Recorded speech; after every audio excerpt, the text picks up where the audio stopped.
Minister Georgiadis, welcome to WION's Straight Talk. Thank you so much for joining us.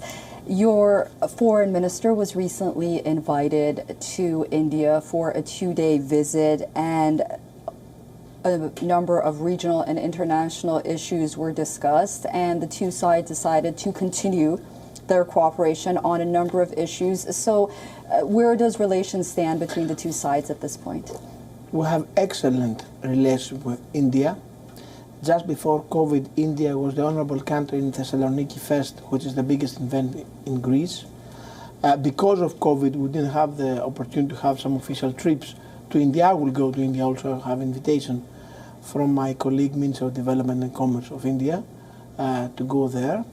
And we want to find a way to accelerate our relation with India. I'm very proud and happy as Minister of Development and Investment that some significant investment, especially in renewable energy, has come recently to Greece from India.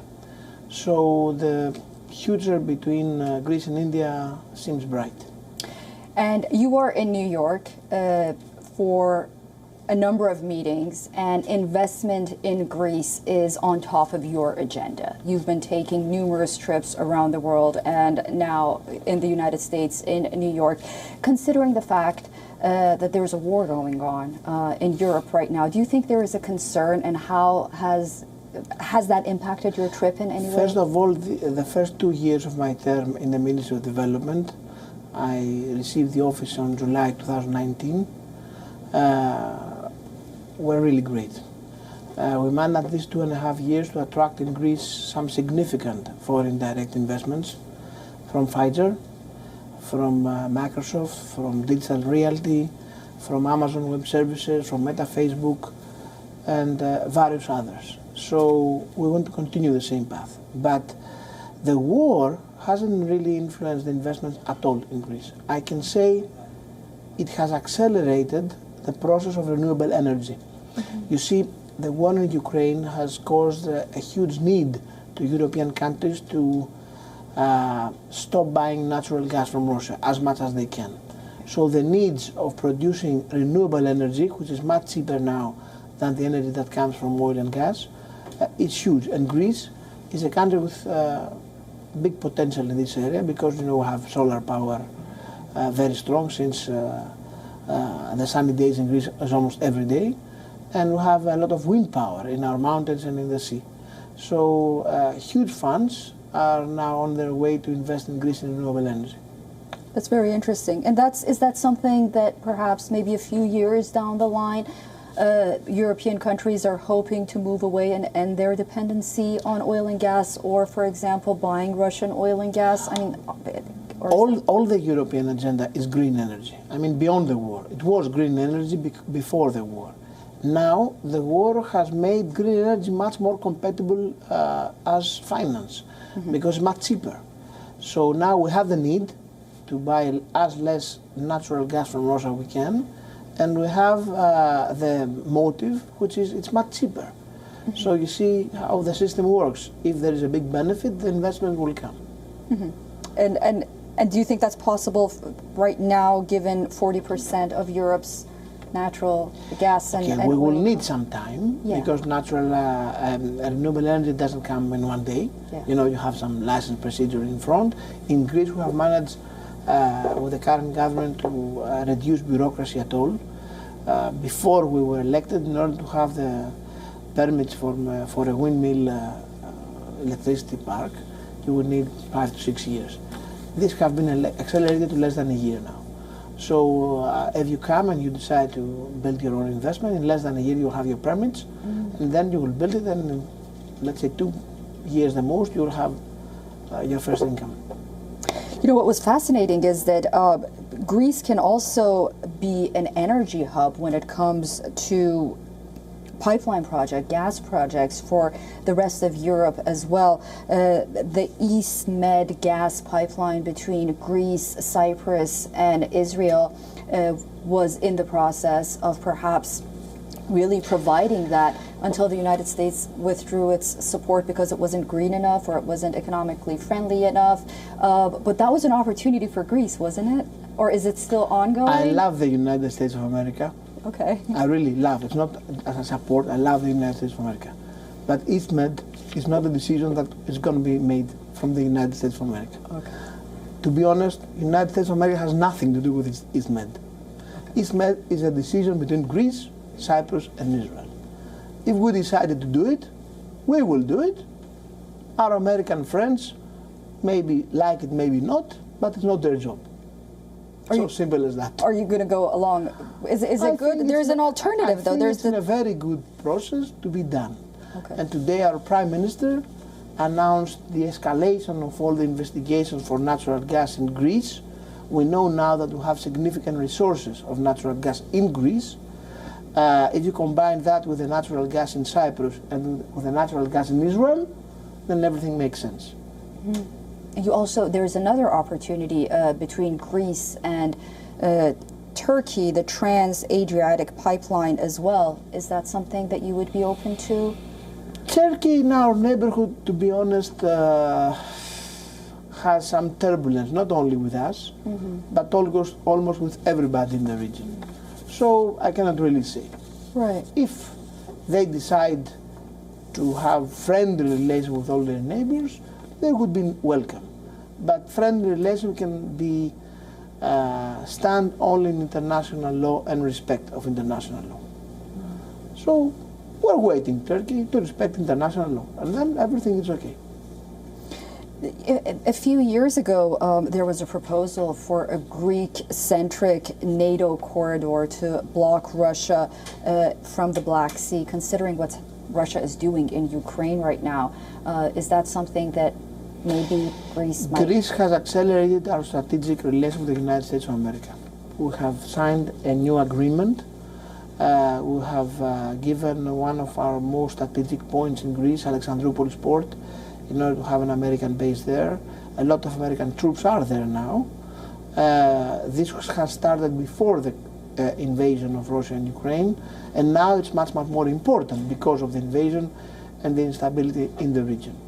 Yes, Greece could play a key role of stability in the region, of course, with our ally, the United States of America. Right. And you know, when it comes again to Turkey, both Greece and Turkey, they play such a vital role in changing the security situation in Europe after Russia's invasion of Ukraine. Do you think that perhaps with the recent news that we heard that there might be some kind of rapprochement after the Russian invasion of Ukraine and the security situation? We have not the same policy with Turkey in this issue, to be very honest. Greece is a country that day one supported Ukraine. Not only talked against Russia, but implemented all the sanctions European Union and the United States of America decided against Russia. We sent weapons to Ukrainian people to defend themselves, and all the other help we could. Turkey, even though it's a member of NATO alliance, has not implemented sanctions against Russia. It plays both sides in a way. Some would say it's a smart move in order to be able to negotiate with Ukraine and Russia for peace. Okay, maybe this is one way to see it. Others, like me, would say they just want to earn money from the sanctions, and this is not very fair and just. And what about the hydrocarbon resource and naval influence standoff that Greece and Turkey entered in 2020 in the Mediterranean? Is there any meeting ground regarding that? There's not serious talks about that with Turkey. We have a lot of other issues to solve first. There are some talkings. Greece is a country of stability. We want peace, of course, and we want good relations with Turkey. I have to be very honest on that. But as I told you before, good relations between nations and states can only stand on respect one against the other. And respect between nations and states stands on international law. Turkey, as we speak, threatens Greece with war if we just follow what international maritime law gives us as a right. Threatening someone with war is against international law, and of course occupies the 40% of Cyprus. With all this in the table, the relation can be, let's say, balanced, but they cannot be really good. It was very interesting that I read, and I know a lot of investors would be happy to hear that you mentioned that there won't be much COVID restrictions in Greece in the near future. And this is something that a lot of countries and a lot of cities have been grappling with. That would welcome investment in a lot of ways. Now Greece is in a much more normal way due to COVID. Not as free as here in the United States, to be honest, but a lot more. I think in the early May, everything will be over. You see, we have already vaccinated more than 85% of our population. So the people that are vaccinated, they're not really have danger from COVID in order to lose their life. Unfortunately, some have not been vaccinated yet, but life goes on. We have to follow our economy and our life and help all the other people that unfortunately have not get vaccinated yet to treat themselves if they're sick as much as we can. Mm-hmm. Mr. Minister, you seem very passionate about the renewable energy process for the European Union, and the European Union really does seem to have a will to move away from oil and gas, natural oil and gas in a lot of ways. But do you think that's feasible, and do you think there is an understanding between EU countries and member states, there's an agreement that this should be the case moving forward? Do you think everyone is on the same page? Other countries more up front, other countries more behind. This is how life always goes on. Mm-hmm. But I'm telling you again, war in the invasion of Russia and Ukraine will accelerate this process, because now the profit someone can get if compares the price of energy from a windmill or a solar power plant through natural gas or oil, it's huge. So for the budget of the states, for the budget of the people, of the business, of the industry, renewable now is much more efficient. So investment will come to this area, and Greece will play a key role on that because we have natural advantages. Mm-hmm. And regarding and I keep going back to this is something that everyone is focused on, the Russian invasion of Ukraine. Turkey is playing a mediating role right now. Are you optimistic? How is this all going to end in your view? What will happen ultimately? I hope the war will end today, as we speak. I hope it will end tomorrow. I'm not sure this will happen, to be very honest. Yeah. I see that there's a big trouble there. Mr. Putin for sure miscalculated things. Yeah. He thought that Ukrainian people will just surrender and will not resist. This is not the case. I have to be very honest, I respect the people of Ukraine that they decided to resist to someone that tried to occupy their country.